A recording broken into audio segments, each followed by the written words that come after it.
लोकतांत्रिक, सत्तावादी, लोक लुभावनावाद और अधिनायकवाद को एक एक करके डिटेल में काफ़ी अच्छे से डिस्कस करेंगे, तो प्लीज़ वीडियो में एंड तक बने रहें। तो सबसे पहले बात करते हैं लोकतांत्रिक शासन की, डेमोक्रेटिक रेजीम की। लोकतंत्र का क्या अर्थ है, मीनिंग ऑफ डेमोक्रेसी। प्लेटो से लेकर अब तक राजनीति विज्ञान में, पॉलिटिकल साइंस में लोकतंत्र चर्चा का विषय रहा है। फ्रेंड्स, लोकतंत्र को हम प्रजातंत्र या जनतंत्र भी कहते हैं। लोकतंत्र को इंग्लिश में डेमोक्रेसी कहते हैं और इस शब्द की उत्पत्ति ग्रीक मूल के शब्द डेमोस से हुई है, जिसका अर्थ है जनसाधारण यानी कि आम जनता।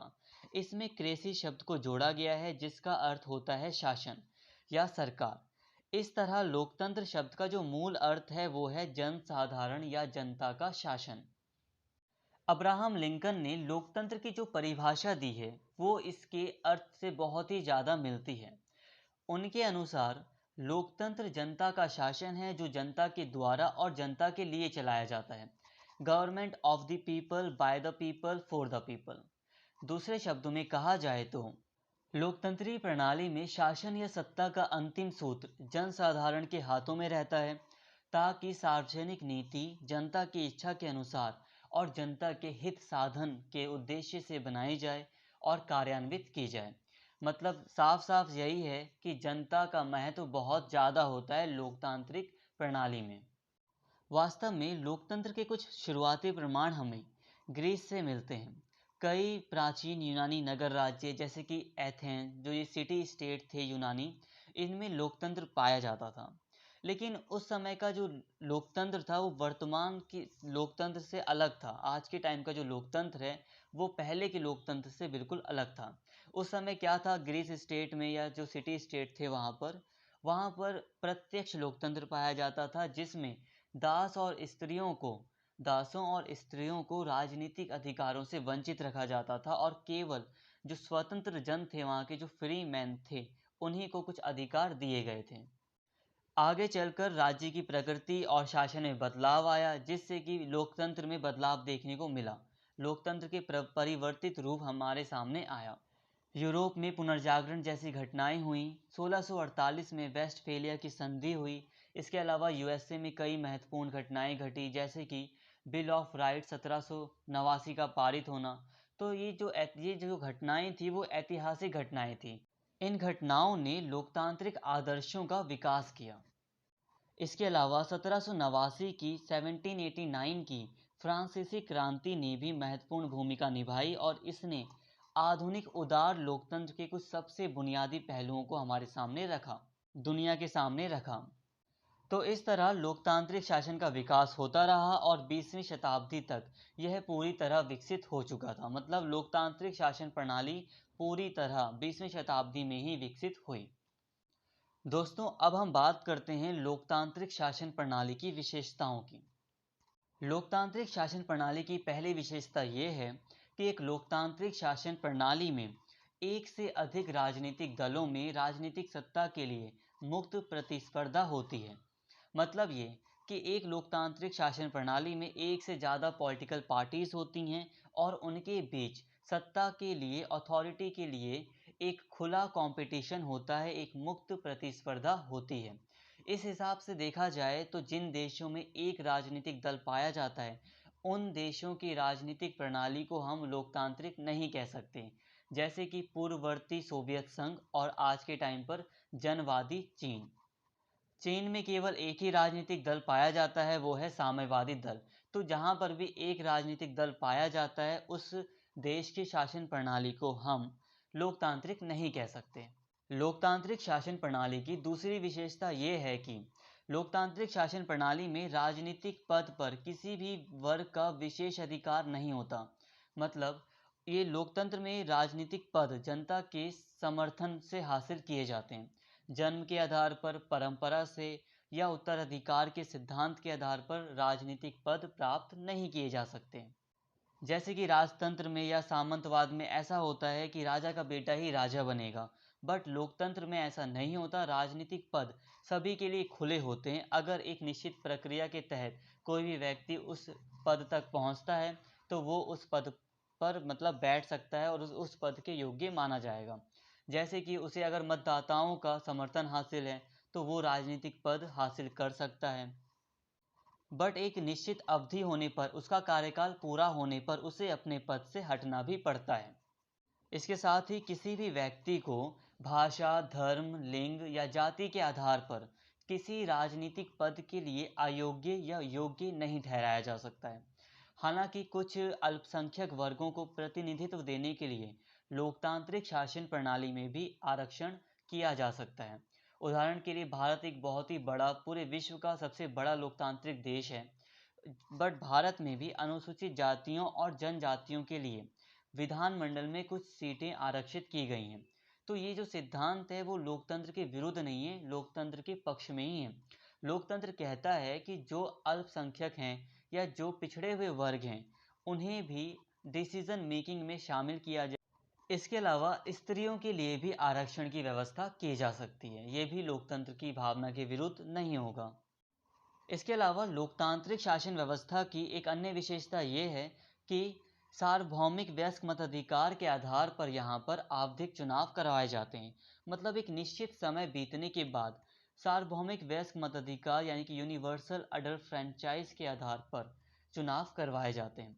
यूनिवर्सल अडल्ट फ्रेंचाइज का मतलब होता है, जैसे कि भारत में है, कि कम से कम 18 वर्ष के ऊपर जितने भी नागरिक हैं उन सभी को, चाहे वो स्त्री हो, चाहे वो पुरुष हो, चाहे वो किसी भी जाति या धर्म का हो, उन सभी को वोट देने का अधिकार है और अपने लीडर को चुनने का अधिकार है।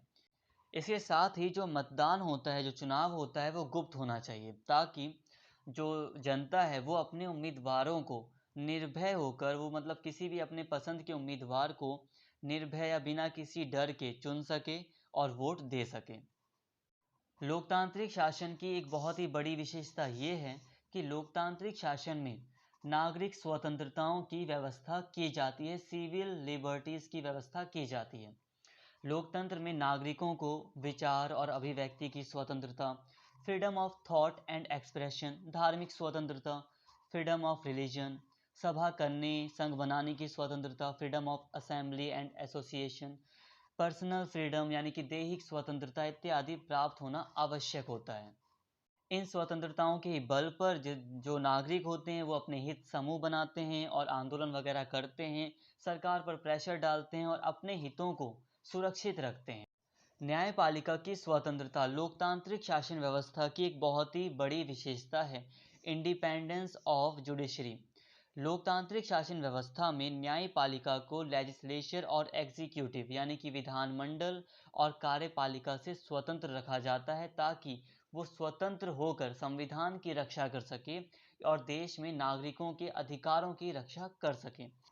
इसके अलावा लोकतांत्रिक शासन में जनसंपर्क के साधन, मीडिया ऑफ मास कम्युनिकेशन जैसे कि रेडियो, टेलीविज़न, समाचार पत्र इत्यादि शासन के एक अधिकार में नहीं रहते और कुछ सीमाओं के भीतर वे शासन की आलोचना करने को स्वतंत्र होते हैं। मतलब लोकतांत्रिक शासन प्रणाली में मीडिया की स्वतंत्रता पर ध्यान दिया जाता है। फ्रेंड्स, यहाँ पर एक बात ध्यान देने वाली ये है कि आधुनिक लोकतंत्र की मुख्य धारा को उदार लोकतंत्र के रूप में पहचाना जाता है। मतलब मॉडर्न डेमोक्रेसी लिबरल डेमोक्रेसी बन गई है। जब हम नॉर्मली लोकतंत्र की बात करते हैं तब हमारा मतलब उदार लोकतंत्र से ही होता है। अब उदार लोकतंत्र क्या होता है, अगर आपको इसे डिटेल में समझना है तो अब उस वीडियो का लिंक मैं आई बटन पर दे दूंगा। मैंने उदार लोकतंत्र पर एक वीडियो बनाई थी, आप उस वीडियो को देख सकते हैं।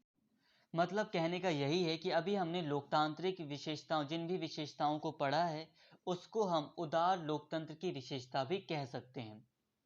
तो अब वापस से अपने टॉपिक पर आते हैं और अभी हमने जहाँ तक पढ़ा है विशेषताओं को, जिन भी विशेषताओं या शर्तों को पढ़ा है, उन शर्तों को विशेष परिस्थितियों में यानी कि आपातकाल में, इमरजेंसी में ढील भी दी जा सकती है और जब स्थिति सामान्य हो जाए तो लोकतांत्रिक संस्थाओं को पुनः स्थापित भी किया जा सकता है।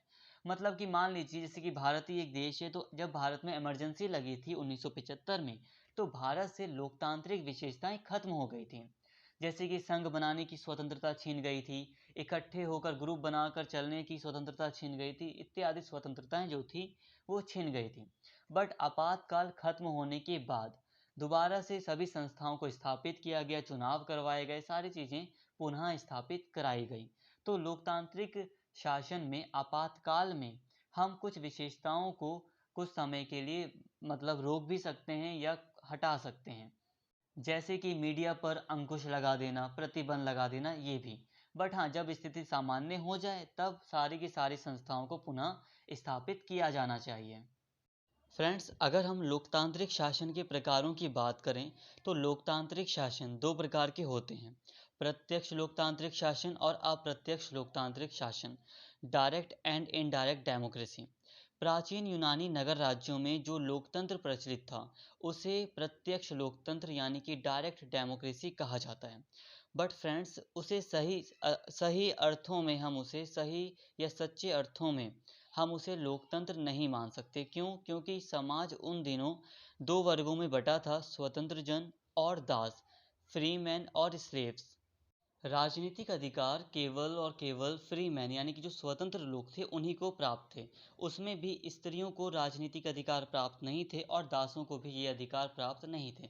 तो इसलिए हम सही सच्चे अर्थों में इसे लोकतांत्रिक उदाहरण नहीं मान सकते।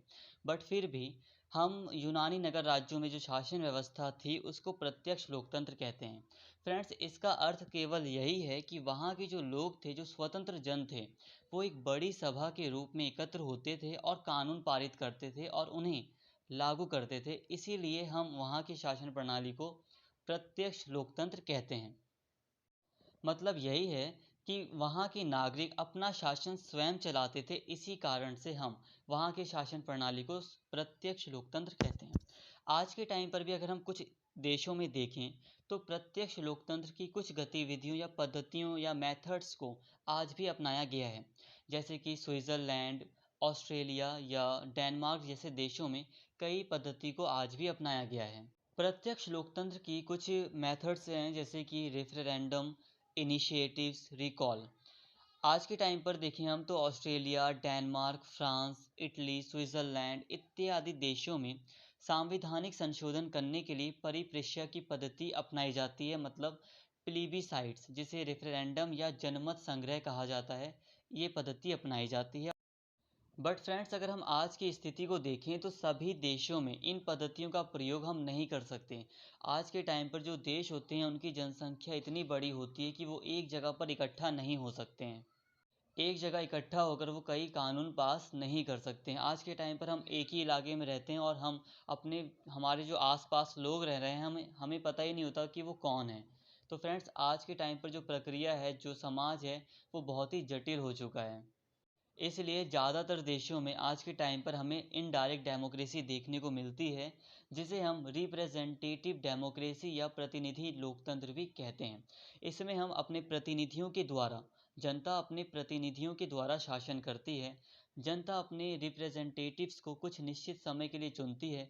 अगर वो रिप्रेजेंटेटिव, वो प्रतिनिधि जनता की इच्छा अनुसार कार्य करते हैं, सही कार्य करते हैं, तो वो अपने पद पर भी बने रहते हैं। फ्रेंड्स, आई थिंक आपको प्रत्यक्ष और अप्रत्यक्ष लोकतंत्र के बारे में पहले से ही काफ़ी जानकारी होगी। तो आगे बढ़ते हैं और बात करते हैं सत्तावादी प्रणाली की, ऑथोरिटेरियनिज्म की। सत्तावाद या ऑथोरिटेरियनिज्म वह प्रणाली है जिसमें सत्तारूढ़ गुट या विचारधारा को परम मान्य मानकर सच्चे मन से उसके निर्देशों और आदेशों का पालन किया जाता है और उन पर कोई भी प्रश्न चिन्ह या क्वेश्चन मार्क नहीं लगाया जाता। इसकी विशेषताओं को समझने के बाद हमें सत्तावाद की शासन प्रणाली अच्छे से समझ में आ जाएगी। सत्तावादी प्रणाली में किसी व्यक्ति, गुट, संस्था, नियम या प्रमाण ग्रंथ में निहित मान्यताओं को सार्वजनिक निर्णय की प्रामाणिकता का आधार मानकर उसके आदेशों और निर्देशों का पालन किया जाता है। फ्रेंड्स, यहाँ पर आप एक चीज़ ध्यान दीजिए कि सत्तावादी प्रणाली में किसी व्यक्ति को ऑथेंटिक मान लिया जाता है या प्रमाणिक मान लिया जाता है, किसी संस्था को प्रमाणिक मान लिया जाता है या किसी ग्रंथ, जो कि संविधान हो सकता है, उसको प्रमाणिक मान लिया जाता है। प्रमाणिक का मतलब होता है ऑथेंटिक, सही मान लिया जाता है। और उस ग्रंथ में जो कुछ भी लिखा होता है उसके आदेशों का पालन किया जाता है। या फिर वो व्यक्ति जिसको ऑथेंटिक माना गया है, जिसको प्रमाणिक माना गया है कि हाँ वो हम पे शासन कर सकता है, तो वो जो भी आदेश देगा उसका पालन किया जाता है। सत्तावादी प्रणाली में जनसाधारण को अपना स्वाधीन मत यानी कि इंडिपेंडेंट ओपिनियन या अपनी प्रेफरेंसेस प्रकट करने या अपनी मांगों को प्रस्तुत करने का कोई भी अधिकार नहीं होता है। साफ शब्दों में कहा जाए तो जनता के पास कोई भी राजनीतिक अधिकार नहीं होता है, जैसे कि मतदान करने का अधिकार या सार्वजनिक चर्चा का अधिकार। सरकार जो भी निर्णय सुनाती है उस पर सार्वजनिक चर्चा यानी कि पब्लिक डिस्कशन नहीं हो सकता। इसके अलावा ऑथोरिटेरियनिज्म में सत्ताधारी जनसाधारण या लोकमत पब्लिक ओपिनियन के प्रति उत्तरदायी नहीं होता है। फ्रेंड्स, इसके अलावा सत्तावाद की जो सबसे बड़ी विशेषता है वो ये है कि सत्तावाद किसी न किसी विचारधारा के साथ जुड़ा रहता है, किसी न किसी आइडियोलॉजी के साथ ये जुड़ा रहता है, ताकि ये अपनी सत्ता को वैधता प्रदान कर सके। मतलब ये कि सत्तावाद में जो भी सरकार होती है वो ये कोशिश करती है कि वो किस तरह से अपनी सत्ता को सिद्ध करे, ये वैधता प्रदान करे। मतलब ये दिखाए जनता को कि हम आप पर जो शासन कर रहे हैं वो बिल्कुल सही है। एग्जाम्पल हम चीन का ले सकते हैं। चीन में कम्युनिज्म की विचारधारा यानी कि समाजवाद की विचारधारा को काफ़ी अच्छे से मतलब उसका प्रचार किया जाता है, और उस कम्युनिज्म की धारणा के अंतर्गत सरकार ये बताने का प्रयत्न करती है कि हम जो कुछ भी कर रहे हैं वो हम इस विचारधारा के आधार पर कर रहे हैं। अगर एक राजनीतिक दल है हमारे देश में तो वो इसलिए है क्योंकि हम कम्युनिज्म की विचारधारा को फॉलो कर रहे हैं और कम्युनिज्म की विचारधारा हमें आगे ले जाएगी। तो ऐसा प्रचार किया जाता है कि जो सत्ता है वो वैधता के साथ जुड़ी हुई है, वो कोई इल्लीगल नहीं है, वो कोई इल्लीगल सत्ता नहीं है। इसके साथ ही इसकी एक विशेषता ये भी है कि सत्ताधारी के निर्देशों को किसी भी आधार पर इसमें चुनौती नहीं दी जा सकती है। इसके अलावा जो किसी भी समानांतर सत्ता को भी इसमें स्वीकार नहीं किया जाता। मतलब ये कि सरकार जो भी आदेश देती है उसको आप चुनौती नहीं दे सकते, चैलेंज नहीं कर सकते। जैसे कि लोकतंत्र में क्या होता है, हम सुप्रीम कोर्ट चले जाते हैं सरकार के आदेश के खिलाफ, बट सत्तावाद में ऐसा नहीं होता। इसके अलावा सत्तावाद किसी पैरेलल अथॉरिटी को भी सहन नहीं करता। मतलब अगर सत्तावाद को लगता है कि सामने वाला राजनीतिक दल हो सकता है कि हमारे पे हावी हो जाए और वो हमसे सत्ता छीन ले, तो वो उस राजनीतिक दल को ही ख़त्म कर देगा। मतलब वो पैरेलल अथॉरिटी को सहन नहीं करता है। इसके अलावा जो जनसाधारण होते हैं, जो पब्लिक होती है, उसके पास सरकार को हटाने का कोई लीगल मेथड नहीं होता, कोई विधि सम्मत तरीका नहीं होता। वो उसको सिर्फ और सिर्फ विद्रोह या क्रांति करके ही हटा सकते हैं। मतलब अगर जनता चाहती है कि वो सरकार को हटाए। इसके अलावा ऑथोरिटेरियनिज्म में जनता के पास सरकार को हटाने का कोई भी विधि सम्मत तरीका, लीगल मेथड नहीं होता है। सरकार को केवल विद्रोह या क्रांति करके ही हटाया जा सकता है। तो फ्रेंड्स, आई होप यहाँ तक आपको सत्तावादी प्रणाली समझ में आई होगी। फ्रेंड्स, अगर इसे हम एक एग्जाम्पल से समझें तो हम यहाँ पर चाइना का एग्जाम्पल ले सकते हैं। चाइना में जो गवर्नमेंट है वो अपने शासन को वैधता प्रदान करने की भी कोशिश करती है। तो अगर हम इंटरनेशनली देखें तो चाइना में लोकतंत्र पाया जाता है, वहाँ पर डेमोक्रेसी पाई जाती है अगर हम इंटरनेशनल लेवल पर देखते हैं। बट हकीकत में क्या है ये तो हम सभी जानते हैं। हालांकि वो अपनी जनता को खुश करने के लिए चुनाव भी करवाते हैं, बट एक ही राजनीतिक दल में चुनाव करवाना कितना मतलब निरंकुश है ये तो हम समझ सकते हैं। और चाइना की जो गवर्नमेंट है वो अपने क्षेत्र में मतलब सबसे ऊपर है, उसको एक तरह से अनलिमिटेड पावर प्रदान की गई है, और जो जनता है उसे ना चाहते हुए भी उसके आदेशों का पालन करना पड़ता है। फ्रेंड्स, अब हम आगे बढ़ते हैं और बात करते हैं अधिनायक तंत्र यानी कि डिक्टेटरशिप की। फ्रेंड्स, डिक्टेटरशिप और सत्तावादी प्रणाली में कुछ ज़्यादा अंतर नहीं है। डिक्टेटरशिप में हम ये देखते हैं कि पूरी की पूरी शक्ति एक व्यक्ति के अंदर हो सकती है। इसके अलावा जो छोटे कुछ गुट है, एक छोटा सा गुट है कुछ लोगों का, उनके पास होती है पूरी की पूरी शक्ति। और अधिनायक तंत्र जो होता है वो अपनी शासन व्यवस्था को वैधता प्रदान करने की कोशिश नहीं करता। वो लोगों को ये बताने की कोशिश नहीं करता है कि हम जो शासन कर रहे हैं वो सही है। इसके साथ ही अधिनायक तंत्र की भी लगभग वही विशेषताएं हैं जो सत्तावादी प्रणाली की हैं। बस एक ही विशेषता नहीं है, वो है वैधता। तो फ्रेंड्स, इसको आप ध्यान रखें।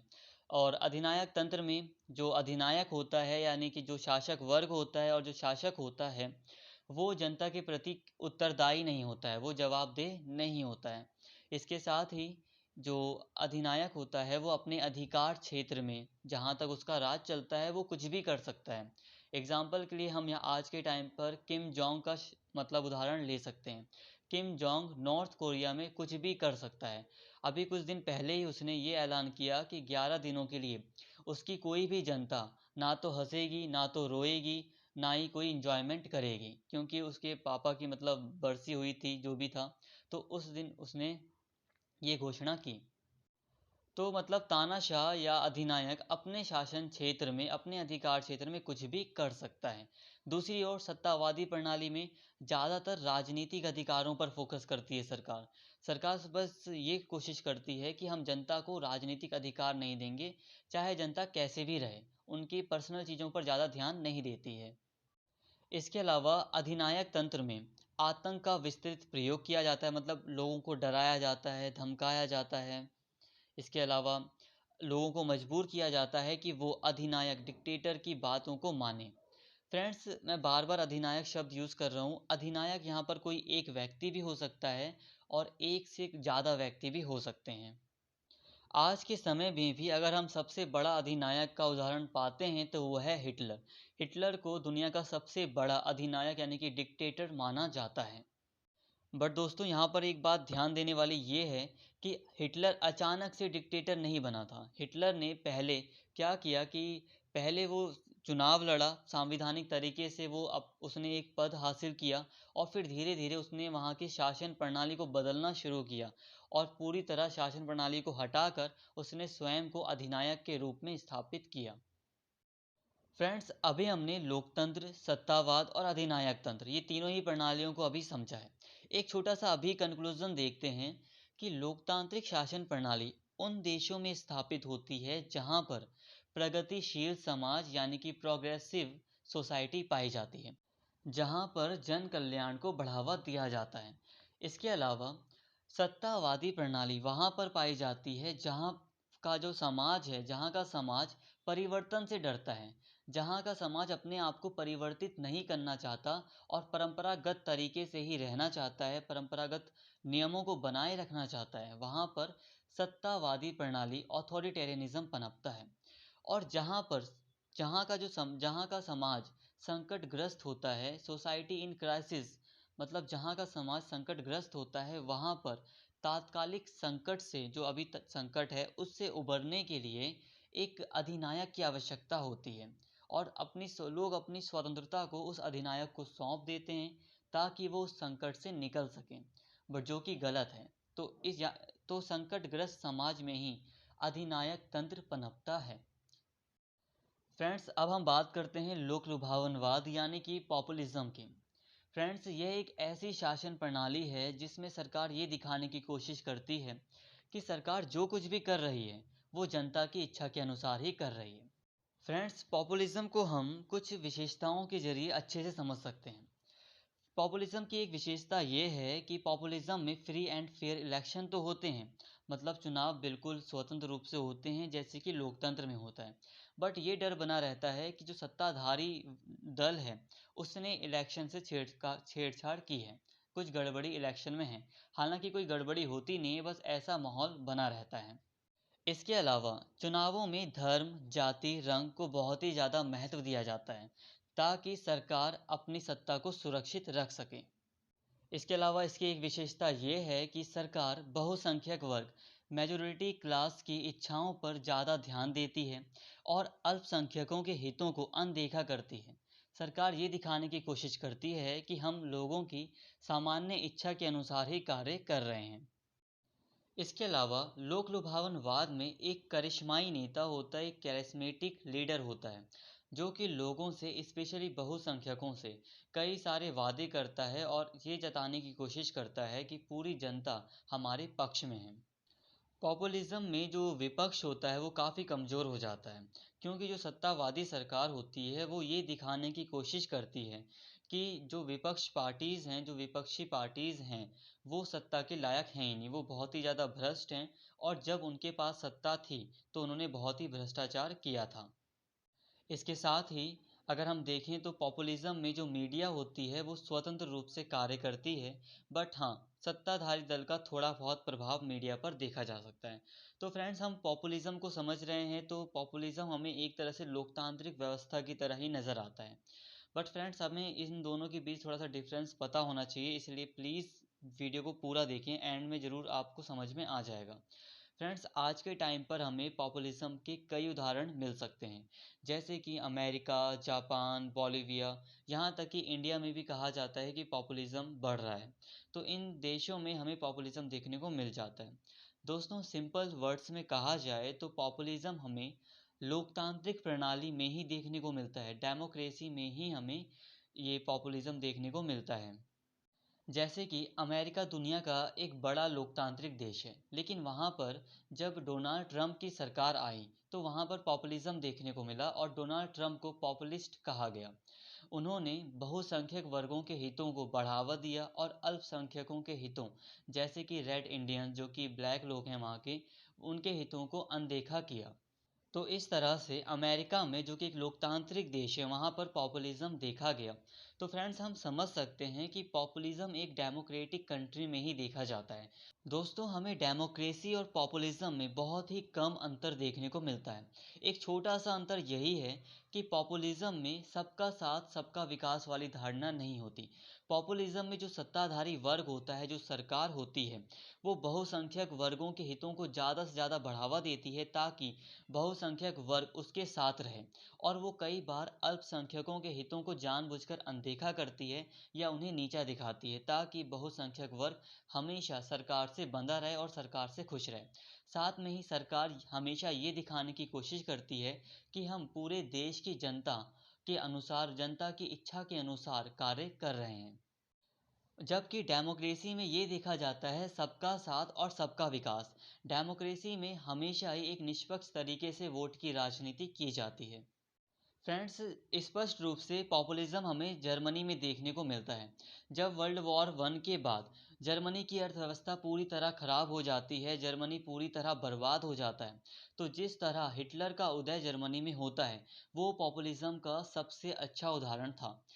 जर्मनी की जनता जो सुनना चाहती थी, हिटलर ने वो वादे किए उनसे। हिटलर ने उनको अपनी ओर आकर्षित किया। हिटलर ने ये दिखाया कि जो यहूदी हैं हमारे देश के, उन्होंने हमारे साथ गद्दारी की है और उनके कारण हम वर्ल्ड वॉर हारे थे। इसके अलावा अपनी अर्थव्यवस्था को ज़्यादा से ज़्यादा बढ़ाना है, कैसे बढ़ाना है, हिटलर ने ये सारे के सारे वादे किए जर्मनी की जनता के साथ। तो इस तरह पॉपुलिज्म हमें वहाँ पे देखने को मिलता है। हालांकि बाद में हिटलर एक पॉपुलिस्ट की जगह अधिनायक यानी कि डिक्टेटर बन गया था। तो आई होप फ्रेंड्स, आज आपको ये वीडियो बहुत ही अच्छा लगा होगा। प्लीज़, अगर वीडियो अच्छा लगा हो तो प्लीज़ कमेंट करके मुझे मोटिवेट कीजिए, और अगर आपको वीडियो पसंद आई हो तो इसको लाइक कीजिए, शेयर कीजिए और चैनल को सब्सक्राइब कीजिए। Thank you.